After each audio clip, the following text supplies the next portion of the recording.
New and strange details are coming to light about Khalid Sheikh Mohammed. We are learning some unusual ways the admitted 911 mastermind spent his time in a secret prison. Our senior correspondent John Miller is back with us. He served in the office of the Director of National Intelligence. John, good morning. Good morning. Let's get to the most unusual story first. They let him design a vacuum cleaner? Well, he had certainly time on his hands Yes. and nowhere to go. Right. So as a guy who went to college in the United States with a degree in mechanical engineering, he was interested in this project.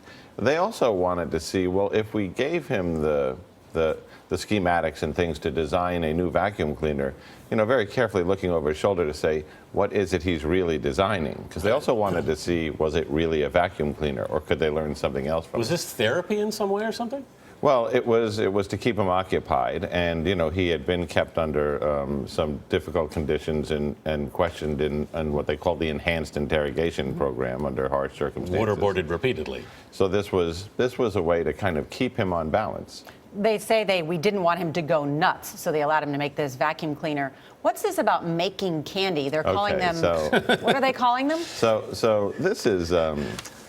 During a briefing that I attended once in the intelligence community, a colleague of mine described during the time he was with KSM that Khalid Sheikh Mohammed had developed his own candy while in custody.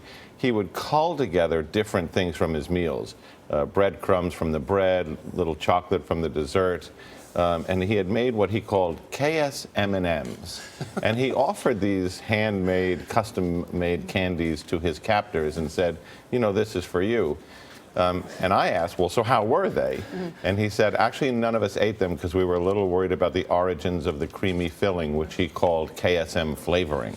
Huh. Now, these are all, let's just call it what it is. This is one of the most bizarre stories I think we've seen kind of in a while. And while there's strange details for the families of those who were affected on 9/11, what about Khalid Sheikh Mohammed? I mean, this is one of the masterminds of 9/11. He's still around?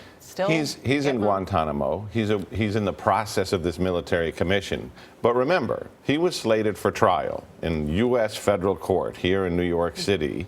And there was a dust-up between New York City and the Department of Justice over how much it would cost for security. Had that trial gone forward, it is likely that he would have already been convicted, since he's admitted to all these crimes repeatedly, and already be serving time. So this military process is turning at the speed of molasses. Taken forever. John Miller, thanks.